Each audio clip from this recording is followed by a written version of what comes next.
Zvino zviya zvatotanga iko zvino makangonzwa kuti vaTrump vabva vakapinda mupower vakatanga kuchinja zvinhu zvakawanda. Iko zvinezvi ndakambonzwa pamunangagwa vachitaura kuti zvoni Biden haatide asi sei muchida mari yake. Ko akazongomuka achiti akuda kuchinja haachade nemari yake. Pakabva famba makunga pachitaura kuti zvoni US futi rinogona kungobviswa vototanga kuti rakugarira kuAmerica iko zvinezvi. Yamakateerera nhapfinyuro iko zvinezvi inonzi Nyaya Version patinokupakururai nhau nema-updates manyama atinenge takuwanirai atinokuunzirai takakubatirai panapa. Iko zvino tiri kusangana nenyaya iri kubuda iri kupisa iko zvinezvi iri kutaurwa kuti zvoni Zimbabwe has officially applied to join BRICS. Foreign Minister Amon Murwira announced the move during a visit to Moscow, emphasizing the nation's commitment to the principles of mutual respect and sovereign equality. BRICS is one of the most important platforms for economic cooperation, Murwira stated. The foreign minister said his country would benefit from any system that respects these key principles of human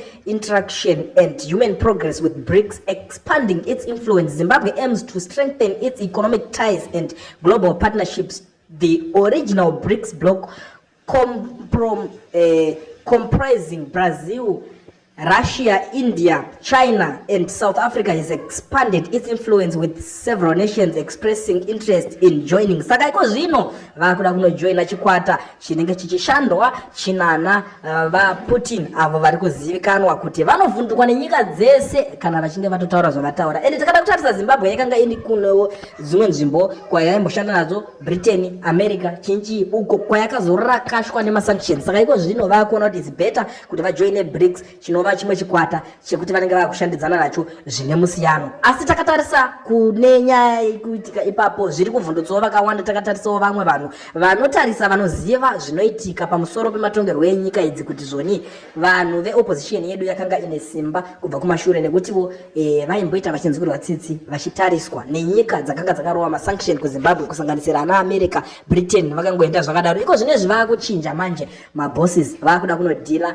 nana Putin. Ana Putin ndo vacho vanotaura kuti havateere zvinotaurwa naAmerica ende havatozvinzwisise. Saka iko zvinezvi amene kuti zvichaperese hama dzadiwa kana muchinge mazochema kana muchinge marakashwa mambama kuZimbabwe amene kuti muchanozviudzani nekuti zvinhu zvacho zvasvika pakuoma. America yacho yakasvika pakutochinja zvinhu zvese. Iko zvinezvi yakutaura kuti USAID hakusisina, mapiritsi chaiwo aimbowanikwa, mapiritsi echirwere cheAIDS haachauye. Amene kuti iko zvino todzokera kuguchu here hatizive kana richikwanisawo zvaro kuzorapa chirwere chakaita secheAIDS nekuti chirwere chakangobva nekuvarungu hachina kubva nekune vatema. Saka amene kuti n'anga dzedu dzichaita sei kuti dzikwanise kunge dzichichirova chirwere ichocho. Asi ndo nyaya dziri kunyatsotenderera, nyaya dziri kupisa iko zvinezvi dzatiri kusangana nadzo. Saka amene kuti BRICS ine zvipi zvayakatigadzirira kuti ichange ichibatsira nyika yeZimbabwe kana kuti mabenefits achange ari api, nekuti South Africa yagara irimo muBRICS yakagarawo yabviswawo futi kuUSAID uko kwaibva mapiritsi nezvinhu zvakasiyana siyana. Asi BRICS inotorawo chimwe chikamu chezvinhu zviri kutaurika. Asi makunga anga ari kutaura kuti by 2030 America ichange isisiri superpower,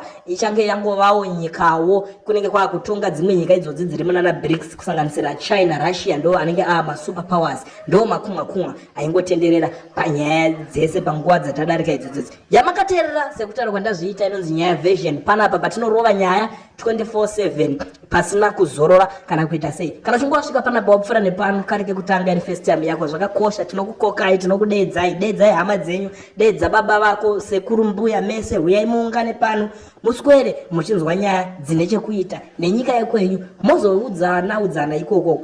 Asi amufe makapotswa. Kana muchinge malaika mondiudzawo zvamunenge muchifunga in the comment section.